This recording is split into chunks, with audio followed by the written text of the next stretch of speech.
مگر انسان عجیب مخلوق ہے کہ جب اس کا پروردگار اس کو آزماتا ہے کہ اسے عزت دیتا اور نعمت بخشتا ہے تو کہتا ہے کہ میرے پروردگار نے مجھے عزت بخشی، اور جب دوسری طرح آزماتا ہے کہ اس پر روزی تنگ کر دیتا ہے تو کہتا ہے کہ میرے پروردگار نے مجھے ذلیل کیا۔ یوں نہیں، بلکہ تم لوگ یتیم کی خاطر نہیں کرتے اور نہ مسکین کو کھانا کھلانے کی ترغیب دیتے ہو، اور میراث کے مال کو سمیٹ کر کھا جاتے ہو، اور مال کو بہت ہی عزیز رکھتے ہو۔ یوں نہیں، جب زمین کوٹ کوٹ کر برابر کر دی جائے گی اور تمہارا پروردگار جلوہ فرما ہوگا اور فرشتے قطار در قطار آ جائیں گے اور دوزخ اس دن سامنے لائی جائے گی، تو انسان اس دن سوچے گا،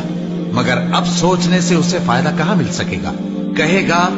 کاش میں نے اپنی اس زندگی کے لیے کچھ آگے بھیجا ہوتا،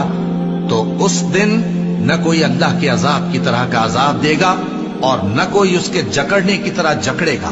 اے اطمینان والی جان، اپنے پروردگار کی طرف لوٹ چل، تو اس سے راضی، وہ تجھ سے راضی، سو تو میرے خاص بندوں میں شامل ہو جا اور میری بہشت میں داخل ہو جا۔